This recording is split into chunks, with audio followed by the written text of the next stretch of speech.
Depuis que sur les parois des grottes de Lascaux, nos plus lointains ancêtres ont commencé à représenter des sexes d'hommes et de femmes, l'histoire de l'érotisme est confondue avec celle de la sexualité. Tantôt libre comme dans l'Antiquité, tantôt persécuté comme au Moyen-Âge, pendant des siècles l'érotisme a inspiré l'art, la littérature, mais aussi les foudres de son ennemi de toujours, la censure, qui avait recouvert d'un voile pudique les nus de Michel-Ange sur le plafond de la chapelle Sixtine, jeté dans l'enfer des bibliothèques les romans libertins de Diderot et de Sade, accusé Flaubert et Baudelaire de pornographie et surveillé au cinéma la profondeur des décolletés d'Ava Gardner, de Jane Russell et de Brigitte Bardot. Jusqu'à ce que tous les verrous sautent et que plus personne ne soit aujourd'hui choqué par la peinture du sexe d'une femme que Courbet n'aurait jamais pu exposer de son vivant, ou par ce qu'on peut voir aujourd'hui sur les chaînes cryptées, sur Internet, ou dans ce festival de l'érotisme, inauguré il y a quelques années à Paris. France Inter, le 14 février 1986. Depuis 4 ans, l'érotisme a son festival. Héros 86 se veut la vitrine sensuelle de nos rapports intimes à travers les âges depuis Adam et Ève. Héros 86, c'est aussi le festival du film masochiste, ainsi qu'une exposition d'œuvres inédites du dessinateur Albert Dubout. Le sexe est ainsi présent à travers la mode, la peinture, la photographie, l'édition, mais aussi la recherche. Ça s'appelle un harnais de suspension, c'est-à-dire que le monsieur ou la dame l'enfile, et puis on peut la suspendre soit par les épaules, soit par le dos, soit par les côtés. Ça c'est une cagoule complètement cloutée. Quand vous êtes dessous, dedans, le revers des clous fait vraiment l'impression... une impression physique et sensitive tout à fait spéciale et très excitante. 69 années érotiques. 69 années érotiques.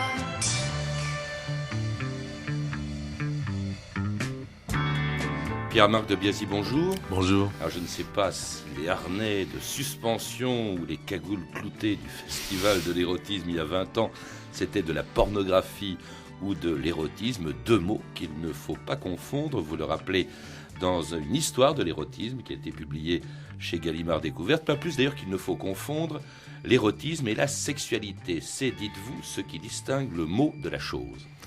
Ben oui, la sexualité, c'est notre façon physique de vivre la relation au désir sexuel.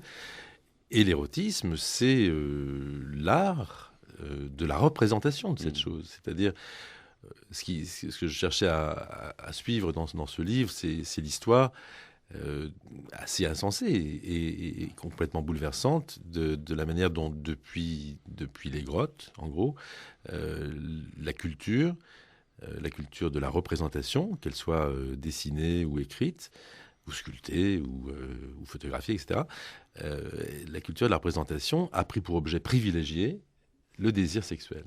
Mais en faisant quelque chose d'autre, c'est-à-dire en passant le seuil du spirituel, puisqu'on n'est plus dans le rapport physique, on est dans la représentation de ce rapport. Alors la sexualité, c'est vieux comme le monde par définition. L'érotisme, c'est plus récent. Sa représentation qu'est l'érotisme est plus récent. Cela dit, c'est déjà très ancien. Vous évoquiez à l'instant les grottes de Lascaux. On voit également dans votre livre des sculptures de phallus d'il y a près de 4000 ans. Oui. On voit des représentations érotiques également chez les Égyptiens de l'Antiquité ou encore chez les Grecs. Ou alors là, l'érotisme, on le voit par exemple sur les dessins qui figurent sur des vases grecs, est représenté alors le plus simplement du monde. Et alors qu'on imagine toujours qu'au fond, l'histoire de l'érotisme, c'est une longue lutte pour la libération sexuelle à laquelle on serait arrivé aujourd'hui, pas du tout. On était plus libre à certains égards dans l'Antiquité grecque qu'aujourd'hui. C'est-à-dire que l'Antiquité polythéiste vit à l'heure où les dieux font l'amour. Donc, il n'y a aucune raison. Quand on fait l'amour, on fait honneur aux dieux. Et chez les Grecs, on le fait notamment dans les classes privilégiées, essentiellement parce qu'on appellerait aujourd'hui une relation homosexuelle. Mais pour les Grecs, l'homosexualité est tellement naturelle qu'ils n'ont pas de nom pour le dire. Vous voyez, Donc, alors, il ne faut pas se faire non plus une représentation complètement idyllique et sans souci de l'amour et de l'érotisme dans l'Antiquité. Il y avait bien entendu des règles, des contraintes. Il y avait notamment, à travers les relations érotiques, des rapports de pouvoir qui étaient en jeu. L'actif et le passif, Par exemple, il serait complètement honteux dans une relation homosexuelle grecque qu'un homme d'âge mûr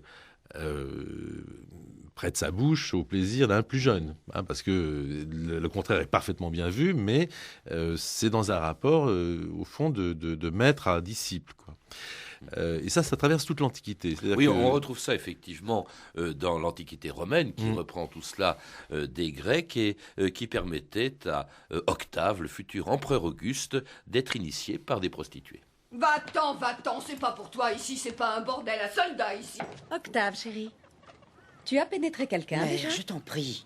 Il n'y a aucune raison que tu t'inquiètes, c'est facile. Mère, je Non, peux tu pas. vas pénétrer quelqu'un aujourd'hui ou bien je brûle tous tes livres dans la cour. Qu'est-ce qui ferait plaisir à ce jeune homme? Il est puceau. Oh, je suis sûre que nous avons ce qu'il faut. Celui-ci vient juste de débarquer.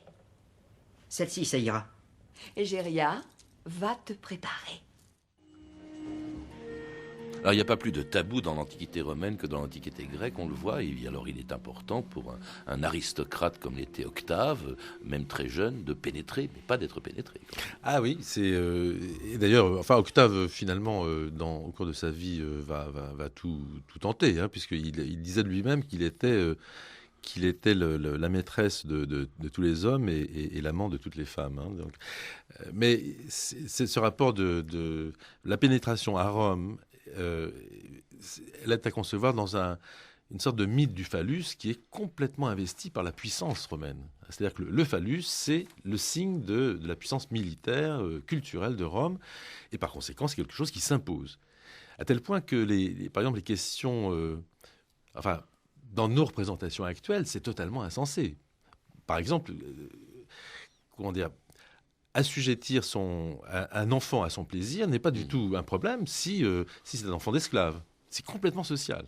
En tout cas, le sexe est véritablement pratiqué très librement. Il est également représenté. Toute la statuaire grecque ou romaine ne cache rigoureusement rien, pas plus que les peintures qu'on trouve par exemple sur les murs des anciens lupanards pas de Capri mais de Pompéi. Tout est montré. En revanche, dès lors que l'on quitte l'Antiquité, dès qu'arrive le Moyen-Âge, alors là, il n'est plus du tout question, Pierre-Marc de Biasy, vous le rappelez, plus question du tout de représenter le sexe, et même le sexe n'est admis que pour la procréation. C'est-à-dire quand la secte qui venait d'Orient, la secte qui va faire un formidable succès, la secte chrétienne, en faisant d'ailleurs le succès de thèse qui était déjà un peu celle du stoïcisme, arrive à Rome et s'empare de l'idéologie de l'Empire, au point de devenir la religion officielle de l'Empire romain. Alors là, oui, on entre dans une période où même un certain délire pousse les gens à la castration, à la fuite au désert, à l'abstinence absolue, qui va créer des générations de gens frigides et très malades. Et on transforme même d'ailleurs la Bible, la Genèse, parle de l'arbre de la connaissance par lequel, qui était interdit à Adam et Ève et qui devient au fond l'arbre du péché avec la pomme qu'aurait tendue Ève à Adam. Ah ben oui, puis c'est essentiel. Le péché, c'est le sexe. Ça, c'est pas les pères de l'Église. Eux, ils pensent que le péché d'Adam et Ève, c'est un péché d'orgueil. Ils ont voulu être aussi puissants que Dieu. Mais petit à petit, ça introduit l'idée que, au fond, c'est le désir et c'est la relation amoureuse qui a été la faute. Et finalement, c'est ce qui se construit comme une hypothèse absolument redoutable, l'idée que la faute est liée à la procréation. Donc c'est une maladie sexuellement transmissible.